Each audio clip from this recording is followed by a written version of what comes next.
Bismillahirrahmanirrahim. Assalamualaikum warahmatullahi wabarakatuh. Bertemu kembali bersama Pak Fahmi di program Tilawah MTSN 1 Yogyakarta tahun pelajaran 2020-2021. Anak-anakku, seperti biasa, sebelum kita mulai program tilawah kita pada kesempatan hari ini, marilah bersama kita baca dulu surah Al-Fatihah. Mari. A'udzu billahi minasy syaithanir rajim. Bismillahirrahmanirrahim. Alhamdulillahi rabbil alamin. Ar-Rahmanir Rahim. Maliki yaumiddin.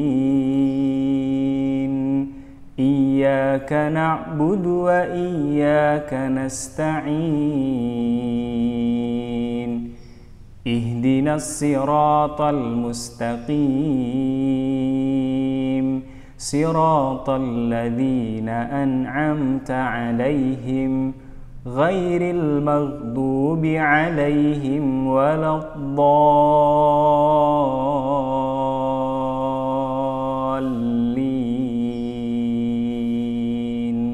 Amin. Pada pertemuan kali ini kita akan melanjutkan pembelajaran kita di program tilawah dimulai pada halaman 69. Pada halaman ini kita akan bersama belajar tentang huruf waw yang tertulis di dalam ayat, akan tetapi dia tidak mempengaruhi panjang atau pendeknya bacaan tersebut. Di dalam Al-Quran ada banyak sekali ayat yang di dalamnya mengandung huruf waw tetapi dia tidak berefek ya. Sebagai contoh di kata ulaika ya. Di Al-Quran kita akan menemukan ulaika setelah huruf alif itu muncul huruf waw. Biasanya ketika ada huruf alif yang berharokat dhammah kemudian dilanjutkan dengan huruf waw, biasanya akan dibaca panjang 2 harokat. Akan tetapi pada kesempatan ini huruf waw tersebut tidak mempengaruhi panjangnya bacaan dhammah. Jadi bacaan dhammahnya tetap kita baca pendek meskipun ada huruf waw yang muncul setelah huruf alif. Contohnya adalah ulaika. Meskipun setelah huruf alif berharokat dhammah muncul huruf waw, tetap huruf alifnya kita baca pendek saja. Ulaika.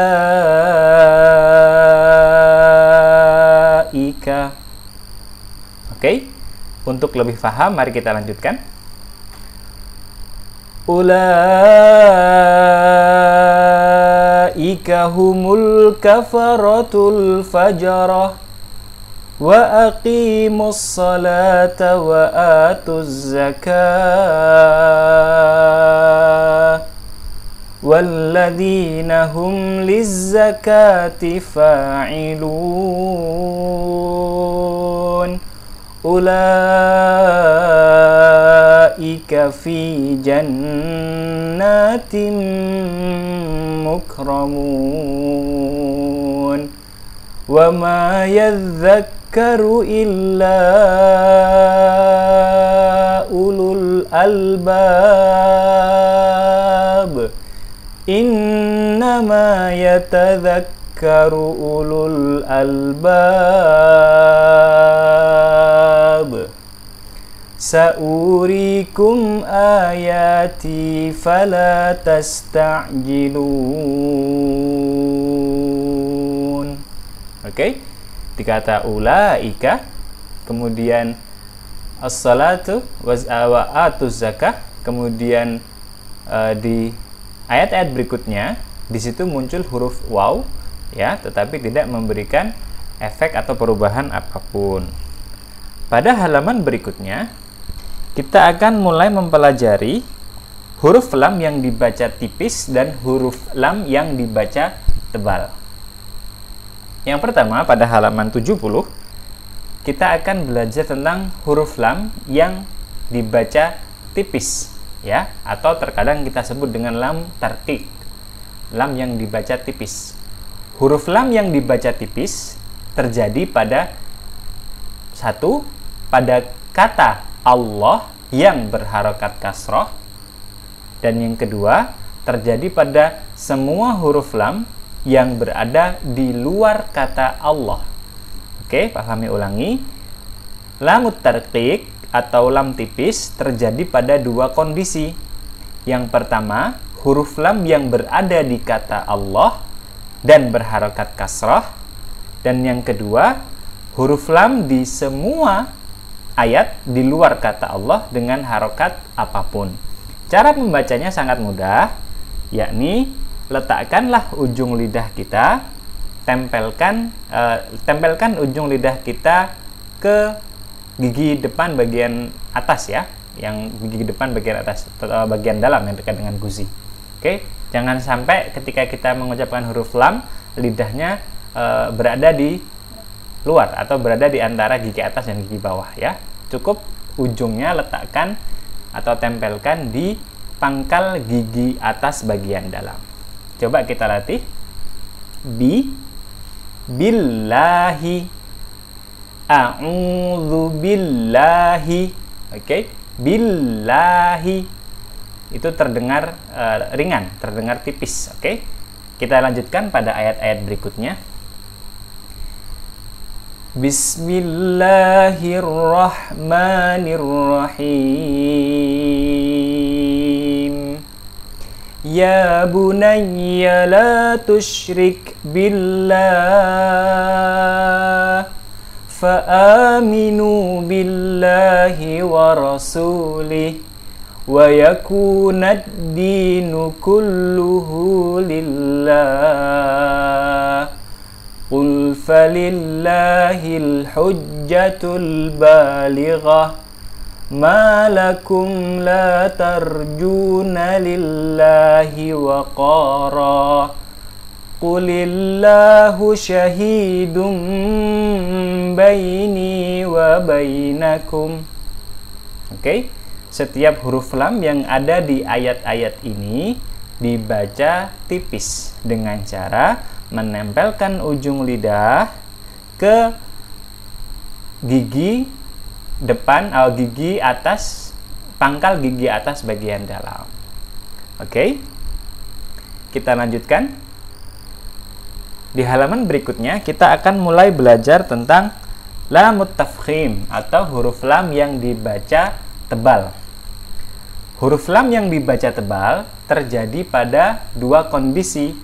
Yang pertama adalah huruf lam yang berada di kata Allah dan berharokat fathah. Contohnya adalah wallahu. Dan yang kedua, huruf lam di kata Allah juga, tetapi dia didahului atau berharokat dhammah. Contohnya nasrullahi. Cara membaca huruf lam tebal ya hampir sama dengan lam tipis, yakni pertama tempelkan ujung lidah di pangkal gigi atas bagian dalam, kemudian tengah lidah ditempelkan ke langit-langit atasnya. Jadi saya ulangin ya, cara membacanya, letakkan huruf lam, letakkan lidah, ujung lidah di pangkal gigi atas bagian dalam, kemudian tengah lidah ditempelkan ke langit-langitnya. Jadi kita nanti membacanya wallahu, sudah terdengar tebal. Wallahu nasrullahi.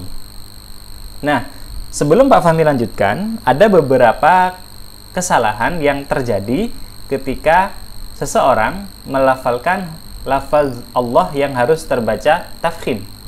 Kesalahan yang paling sering adalah munculnya bunyi huruf waw.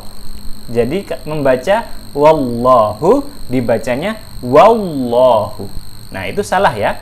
Nasrullahi dibaca nasrullah. Coba anak-anakku bedakan ya. Pak Fahmi akan membaca dua model lafaz Allah. Yang pertama dibaca dengan benar, yang kedua dibaca dengan salah. Yang benar itu adalah Allah. Oke. Jadi yang kedua Allah. Kalau Pak Fahmi masukkan wallahu, itu yang betul. Yang salah seperti ini, wallahu. Jadi muncul bunyi huruf waw. Wallah, itu salah. Ya, cukup setelah kita bilang huruf wa, langsung posisikan lidah ya, membaca lam tafkhim, yaitu ujung lidah depan, ujung lidah ditempelkan ke pangkal gigi atas bagian dalam, kemudian tengah lidah ditempelkan ke langit-langit. Wallahu. Untuk lebih mudahnya atau agar cepat bisa, kita bisa langsung praktekkan di modul kita halaman 71. Wallahu nasrullahi. Innallaha kana ala kulli syai'in syahida. وَكَانَ فَضْلُ اللَّهِ عَلَيْكَ عَظِيمًا وَاللَّهُ بِمَا تَعْمَلُونَ خَبِيرٌ وَمَا ذَلِكَ عَلَى اللَّهِ بِعَزِيزٍ وَاللَّهُ أَعْلَمُ بِمَا يُوعُونَ Innallaha alimun bidzatis sudur. Hati-hati ayat yang terakhir. Wala yunfiqunaha fi sabilillah.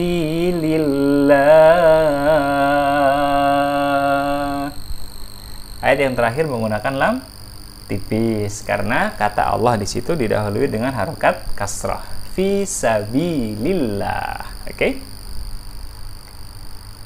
Halaman berikutnya kita akan mempelajari hukum bacaan qalqalah. Ya.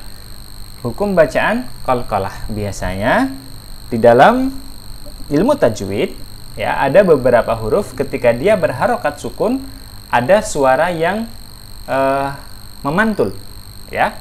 Huruf-huruf tersebut terangkum dalam kata ba, ju, di, po, ko. Ba, jim, dal, po, dan huruf qaf. Biar mudah kita simpan, biar mudah kita simpulkan dengan kata atau dengan kalimat ba, ju, di, po, ko. Oke, baju di toko. Gampangnya seperti itu. Nah, dalam membaca qalqalah, Pak Fahmi akan praktekkan dulu, ya. Baqo, bapo, bab, baj, bad. Oke. Saya Pak Fahmi ulangin dulu. Baqo, bapo, bab, baj, bad. Oke. Yang pertama adalah qalqalah di huruf qaf. Seringnya ketika membaca huruf qaf yang diqalqalahkan, kita akan membacanya dengan kata baqo, ya, baqo. Ada seperti akhiran alif atau akhiran e di belakang, baqo. Nah, dan itu kurang tepat. Membaca qalqalah tidak perlu sampai kita matikan dengan seperti bunyi huruf a, bunyi huruf alif. Baqo tidak perlu, ya. Tapi kita gantungkan saja baqo. Oke. Baqo. Bukan baqo, tapi baqo. Dan cara membaca huruf qaf, Pak Fahmi ulangi kembali, tidak perlu sampai terlalu terdengar to. Ya, cukup baqo. To. To itu terlalu ya. To itu terlalu. Cukup ko. Oke. Baqo. Yang kedua adalah huruf po.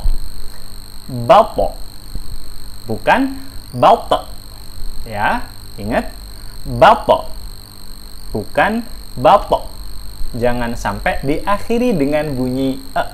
Oke, bapo, bako, bapo. Berikutnya adalah huruf ba. Oke, dibacanya bab, bukan bab. Kita baca bab. Berikutnya huruf jim dibaca baj. Baj. Berikutnya huruf dal kita baca bad. Bad. Oke. nanti di ayat-ayat bawahnya kita akan menemukan banyak penerapan hukum bacaan qalqalah ya. Pastikan ketika membacanya anak-anak tidak sampai mematikan huruf qalqalah itu dengan bunyi e. Oke, digantung saja. Kita mulai. La uqsimu biyaumil qiyamah au it'amu fi yaumin dhi masghabah watlu alaihim naba'a Ibrahim innama tujazawna ma kuntum ta'malun ma anta bini'mati rabbika bimajnun tabsiratan wa dhikra likulli 'abdin munib nahnu khalaqnahum wa shaddadna asrahum. Oke, tidak ada yang diakhiri dengan bunyi e. La uqsimu au it'amun naba'a Ibrahim innama tujazawna bimajnun tabsiratan likulli 'abdin khalaqnahum wa shaddadna. Oke, tidak ada huruf bacaan qalqalah yang diakhiri dengan bunyi e. Oke. Kita lanjutkan, langsung kita baca saja. Iqra bismi rabbikal ladzi khalaq wal taffatis saqu bis-saq wallahu min waraihim muhit ala innahu bikulli syai'in muhit nasrun minallahi wa fathun qarib hadza mughtasalun baridun wa syarab allati lam yukhlaq mithluha fil bilad laqad khalaqnal insana fi kabad. Oke. Berikutnya adalah di beberapa kesempatan dalam membaca Al-Qur'an kita akan sering menemukan waqaf atau akhir ayat yang berupa huruf bertasydid. Contohnya ada di surat Al-Lahab ayat pertama, tabbat yada abi lahabin wa tabb. Oke. Nah, di modul kita di halaman 74 ada beberapa contoh ayat yang diakhiri dengan huruf berharokat tasydid. Dan ayat ini memiliki cara baca yang berbeda. Oke. Di modul kita tertulis watabba. Oke. Ketika dia diwakafkan, kita membacanya seperti watab. Oke. Nanti dikolkolahkan di belakang, tapi ketika kita sampai di huruf ba, watab, oke, kita tahan dulu. Kita tahan dulu agak lama sedikit, watab baru dikolkolahnya dikeluarkan. Oke, coba kita lanjutkan. Watab bil haqq wal hajj. Oke, ditahan ya. Ingat di sini qalqalah, jadi jangan sampai dimatikan dengan bunyi e. Oke, kita baca. Tabbat yada abi lahabi wa tabb. Oke, hati-hati. Ma khalaqallahu dzalika illa bil haqq.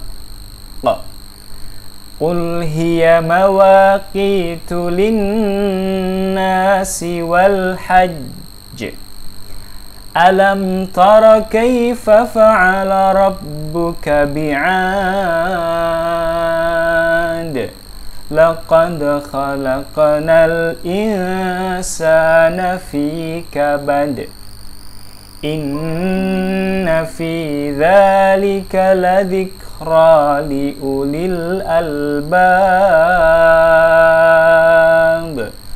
Nahnu naqussu 'alaika naba'ahum bil haqq. Oke, hati-hati ya, ketika ada huruf qalqalah jangan sampai dimatikan dengan bunyi e, dan ketika ada huruf qalqalah yang di akhir ayat di waqaf kemudian dia berharokat tasydid, cara bacanya adalah ditahan sebentar sebelum dikeluarkan qalqalahnya. Demikian video tilawah kita pada pertemuan kali ini. Jangan lupa anak-anakku untuk terus mengikuti video-video program tilawah MTSN 1 Yogyakarta berikutnya yang insya Allah bisa membantu anak-anakku sekalian untuk dapat membaca Al-Quran dengan baik dan benar. Sebagai akhiran, marilah kita akhiri video kita hari ini dengan membaca hamdalah. Alhamdulillahirabbil alamin. Wassalamualaikum warahmatullahi wabarakatuh.